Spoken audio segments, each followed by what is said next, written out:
अति शीघ्र लाभ और सफलता पाने के लिए आप शिवरात्रि के दिन कुछ छोटे छोटे तंत्रों और यंत्रों और जड़ियों का यदि प्रयोग करते हैं तो आपकी ज़िंदगी में सफलता हमेशा मिलती रहेगी और आपके रुके हुए सारे कार्य ऐसे बनने लगेंगे जैसे कि वो रुके हुए ही ना थे। और धन का आगमन इतना तीव्र गति से शुरू होगा कि आप सोच नहीं सकते कि एक समय ऐसा था कि आप बैठे बैठे खा रहे थे और आप मात्र दिन में यही विचार करते थे कि क्या रोजगार हम कर लें जिससे हमें धन आने लगे, कहाँ हमको नौकरी मिल जाए कि धन हमें आने लगे, घर की समस्याएं कैसे हल हों। तो यदि आप इन तंत्रों का प्रयोग शिवरात्रि के दिन कर लेते हैं तो इन सब समस्याओं से आपको छुटकारा मिल जाएगा, क्योंकि बताया जाता है और शास्त्रों में लिखा भी है कि छोटे छोटे तंत्रों पर विश्वास करके और सफलता को आप हासिल कर सकते हैं। बस उम्मीद और विश्वास के कारण ही यह तंत्र कार्य करते हैं। कहते हैं कि यदि विश्वास नहीं है तो यह तंत्र यंत्र काम नहीं करते। तो हमेशा विश्वास के साथ ही इन तंत्रों का प्रयोग करना चाहिए। हम कोरोना टाइम की आपको एक बात बता दें, थोड़ी सी आपको बोरिंग ना लगे तो, लेकिन हम आपको बता ही देते हैं। हमारे एक मित्र थे और उनकी बहन जी थी, तो उनकी बहन जी के हस्बैंड कोरोना टाइम में उनको कोरोना हो गया और रीवा हॉस्पिटल में वो एडमिट हो गए। तो जब रीवा हॉस्पिटल में एडमिट हो गए और उस समय लॉकडाउन के चलते हम लोगों को उनसे मिलने नहीं दिया जा रहा था, किसी को भी मिलने नहीं दिया जा रहा था। और डॉक्टर ने कह दिया फ़ोन लगा के घर वालों को कि इनके जो लंग्स हैं वो इतने डैमेज हो गए हैं कि आज की रात या कल शाम तक ही ये चल पाएंगे और इनके लंग्स जो है रिकवर नहीं कर रहे हैं और कोई उपाय नहीं है। इसलिए आप अनावश्यक परेशान ना हो और इधर उधर भटक के अपने स्वास्थ्य को ख़राब ना करें, क्योंकि मिलने दिया जाएगा नहीं और आप अनावश्यक परेशान होंगे, अनावश्यक आप तेल डीजल बर्बाद करेंगे। क्योंकि रीवा जो अस्पताल है, मेडिकल कॉलेज है, हमारे यहाँ से 200 किलोमीटर दूर पड़ता है। तो वहाँ मतलब हमारे मित्र के जो जीजा सिटी थे, मतलब उनकी सिस्टर के हस्बैंड वहाँ एडमिट थे। अब जब डॉक्टरों ने एकदम मना कर दिया कि कल शाम तक लास्ट है और संभवतः तो आज ही रात को ही काम हो जाएगा, ऐसे में इनके परिवार में रोना पिटना मच गया और बहुत सारी समस्याएं हो गई। हम लोग समझाने के लिए गए, अब कोई उपाय नहीं था।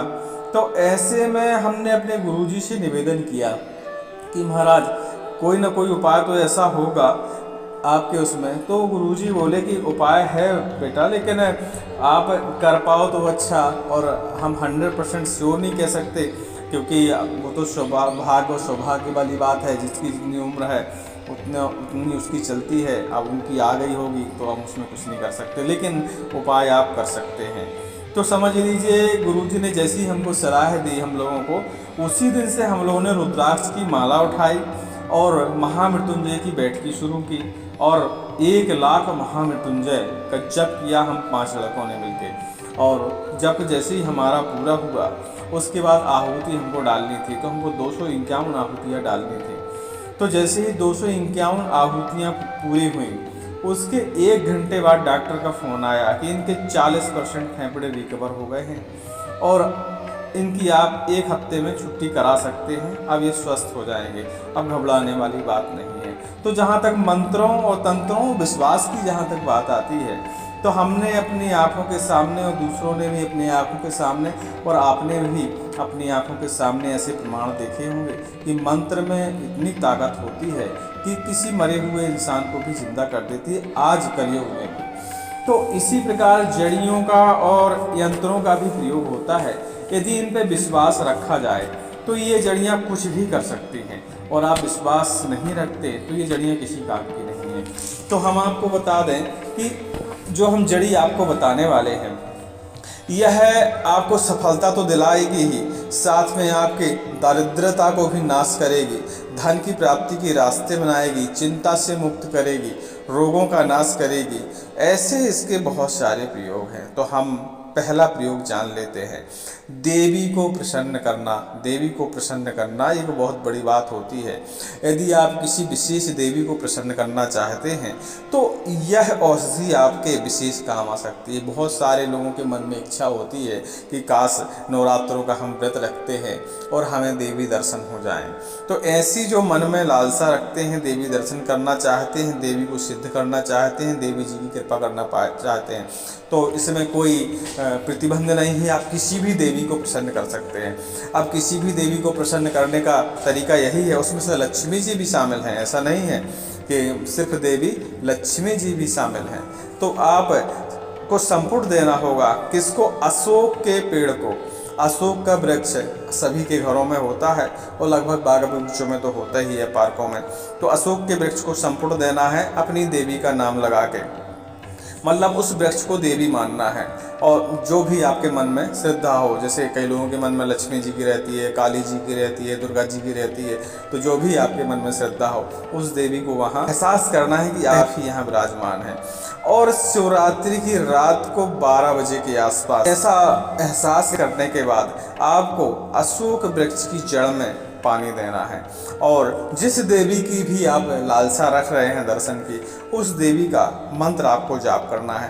मंत्र कोई भी बीज मंत्र हो सकता है, जैसे क्लीं मूर्ति शारदे ममकार सिद्ध कुरकुर नमः, क्लीं मूर्ति महालक्ष्मी ममकार सिद्ध कुरकुर नमः, ओम क्लीं कालकाय नमः, ओम दुम दुर्गाय नमः। ऐसे बीज मंत्र आपको सप्तशती के अंदर मिल जाएंगे। जिस भी देवी की आपको लालसा है उस बीज मंत्र का 108 बार जाप करते हुए आप अशोक वृक्ष की जड़ में यदि पानी डालते हैं तो उस देवी की दर्शन तो होंगे ही, साथ में आपको देवी की कृपा भी प्राप्त होगी, ऐसा शास्त्रों में लिखा गया है। इसके अलावा अब आते हैं हम लाभ की तरफ। तो अशोक वृक्ष के 11 बीज यदि शिवरात्रि के दिन या रवि पुष्य योग में, रवि पुष्य नक्षत्र में 11 बीज ताबीज में डालकर आप यदि धारण कर लेते हैं तो आपके सारे कार्य सिद्ध होने लगेंगे।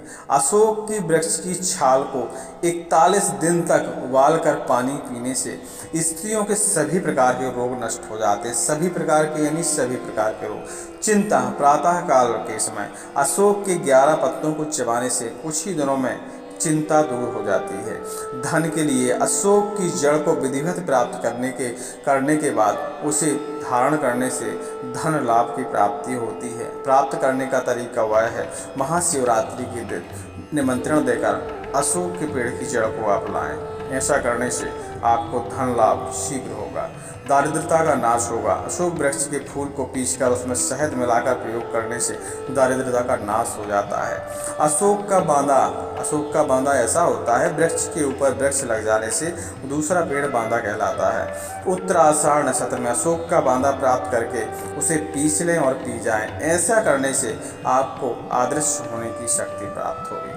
अशोक वृक्ष की जड़ का एक छोटा सा टुकड़ा लेकर किसी भी पवित्र स्थान पर रखकर धूप दीप देकर उसे महालक्ष्मी जी के मंत्र के द्वारा सिद्ध करके उसे अपने घर में लाकर स्थापित करें। ऐसे में घर में धन की प्रचुरता बढ़ती रहेगी और घर में धन की कमी कभी नहीं होगी।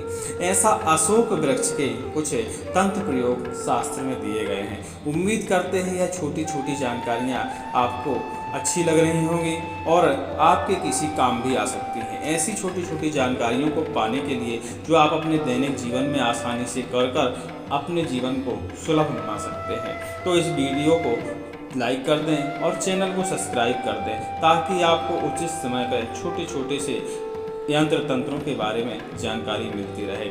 और यकीन मानिए, हम अनावश्यक जानकारी आपको बिल्कुल प्रदान नहीं करेंगे।